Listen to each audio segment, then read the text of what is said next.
Alors peut-être faire attention que les pratiques, eh bien, ne nourrissent pas l'illusion. Voilà, vous avez certains partages, certains êtres qui justement vont exprimer la simplicité de ce qui est, c'est-à-dire que tout est un, tout est unité, il n'y a que conscience au-delà du nom et de la forme, et puis quelques instants plus tard qui vous conseillent des pratiques. Voilà.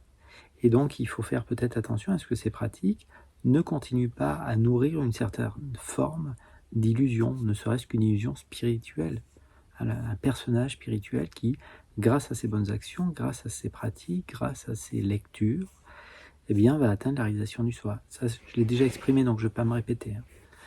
Mais il faut justement faire preuve de discernement à un moment donné. Est-ce que je pense, est-ce que je suis dans une attitude où je pense que la réalisation, ça va arriver? Parce que certains d'entre nous vont dire, mais je suis à 2 doigts de la réalisation. C'est évident là-dessus, ça y est. Ça, c'est l'illusion. L'illusion qu'effectivement, il y a une forme de progression vers évolution, pourquoi pas, jusqu'à la réalisation du soi. Et ça, c'est pas le cas. Voilà. C'est pour ça que voilà, certaines sadhanas s'arrêtent très brutalement, parce que justement, à un moment donné, on se rend compte qu'il n'y a personne qui pratique quoi que ce soit. Il n'y a que la conscience, il n'y a qu'un jeu de la conscience.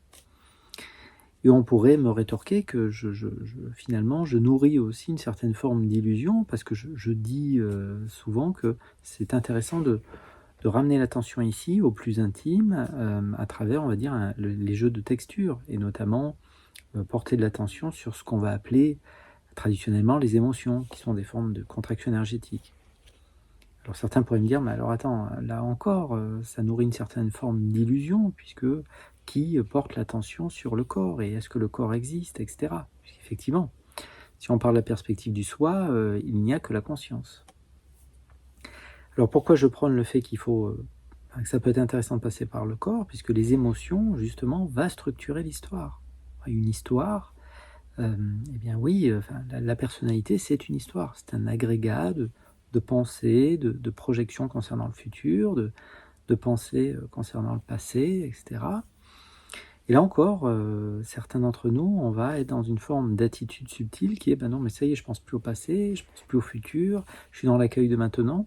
Et ça peut être encore une forme de personnage spirituel qui pense, d'une certaine manière, qu'il est dans l'accueil des choses. Ça, je l'ai déjà exprimé. Donc, la chose, on pourrait dire, juste à reconnaître, c'est que l'émotionnel, d'une certaine manière, c'est une contraction énergétique. C'est quelque chose qui est ressenti sous les épaules, va structurer des croyances inconscientes et va nous faire vivre de la séparation, de la division. Et donc, naturellement, ce personnage, qui est cet agrégat de sensations, d'énergie, veut effectivement éviter certaines choses. C'est le propre du mental. Il vit par séparation, attirance et répulsion. Et donc, effectivement, tant que j'ai des peurs, j'ai des craintes, j'ai des angoisses, j'ai des insécurités, j'ai le sentiment de rejet, d'abandon, j'en passe et des meilleurs, eh bien, naturellement, tant que je n'ai pas rencontré ces énergies-là, pour le dire ainsi, eh bien, naturellement, ça maintient une forme de séparation et de personnage. Donc. Et donc, l'intérêt de certaines pratiques, on pourrait dire que l'intérêt des pratiques qui ramènent vraiment au plus intime et à l'émotion, vraiment, c'est qu'à un moment donné, si vous essayez par l'investigation de rencontrer l'émotion, vous n'allez pas la rencontrer.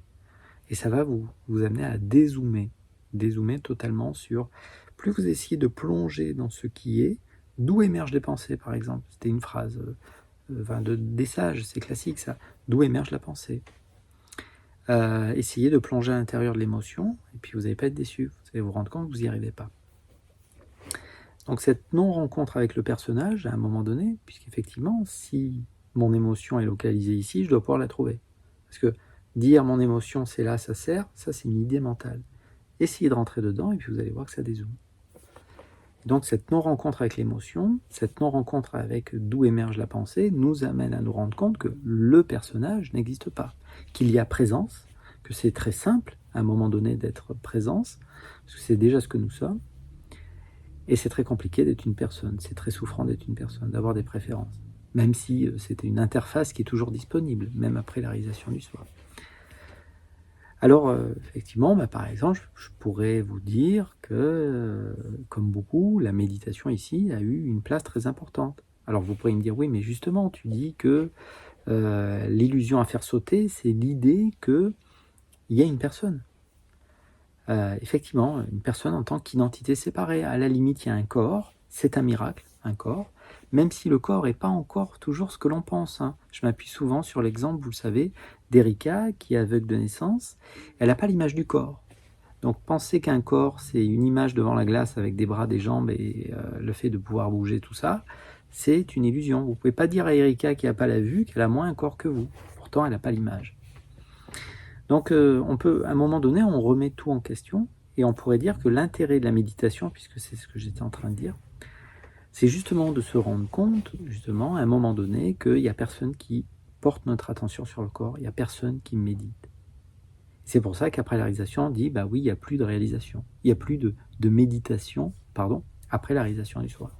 Ou on pourrait dire aussi la méditation, qui est simplement être avec ce qui est comme c'est, même s'il n'y a personne justement qui est avec ce qui est comme c'est.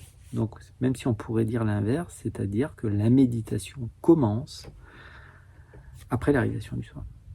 À ce moment où on se rend compte, il n'y a personne qui médite. C'est-à-dire il n'y a personne qui ressent le corps. C'est déjà de fait, c'est déjà là.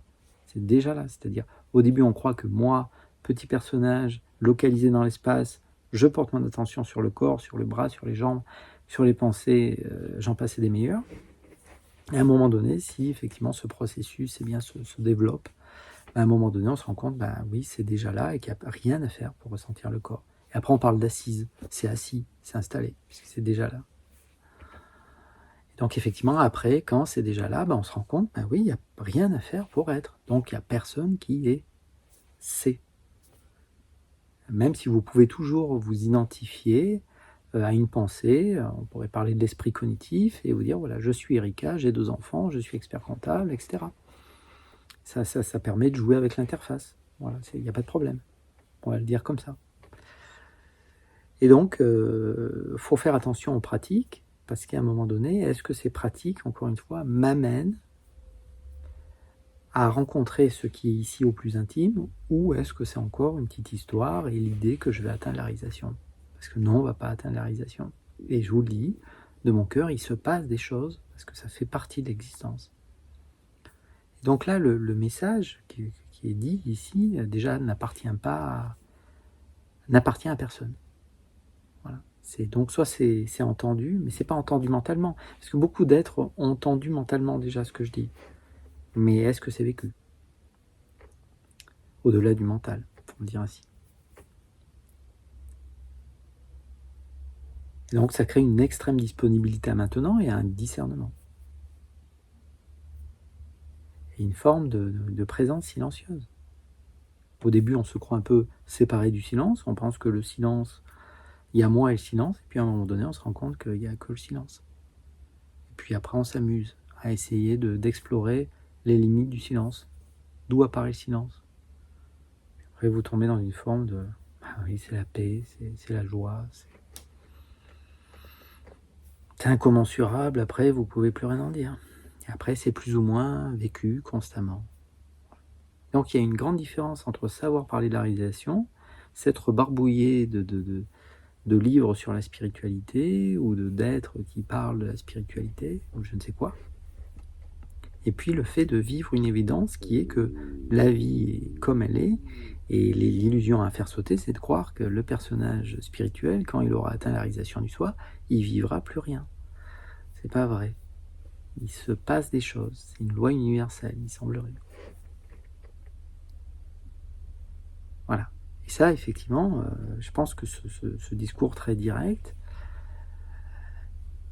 il faut pouvoir l'évoquer. Soit on l'entend, soit on l'entend pas. Si on l'entend pas, c'est pas grave, parce que au moment où on l'entend, c'est pas une personne qui l'entend, c'est la conscience qui sort du game, quoi, pour le dire ainsi. C'est ok, c'est game over. Ok, j'ai vu le truc.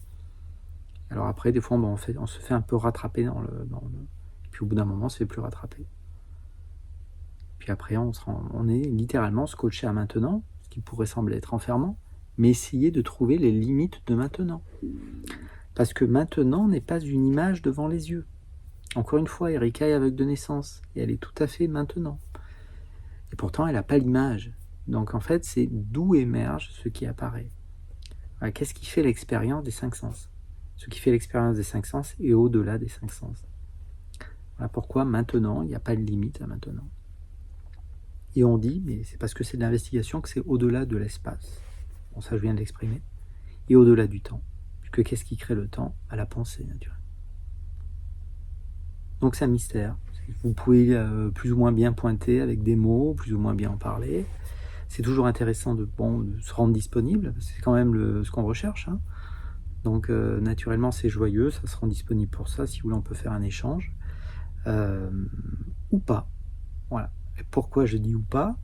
Parce qu'à un moment donné, en fait, on se rend plus ou moins dépendant de pratiques, d'êtres qui partagent, de bouquins, de machins, d'ashram, etc. J'en passais des meilleurs. C'est bien, c'est un univers que je connais sans connaître, puisque pour moi, je ne considère pas que j'ai été sur un chemin spirituel. C'est ça, juste que ça a tapé très fort, voilà, ici, donc ça a cassé la coquille, l'idée que j'étais au contrôle. Non, j'ai vu... la vie a tout fait en sorte, m'a mis tout en avant pour que, voilà, que je comprenne bien qu'on ne contrôle pas les choses, qu'il n'y a pas un agissant qui contrôle les choses. Donc après, effectivement, certains pourraient considérer que je suis un être hautement spirituel, mais c'est leur problème. Ouais, ici, c'est pas de ma faute, je suis né, il semblerait que ce corps est né dans un endroit assez retiré, la diagonale du vide.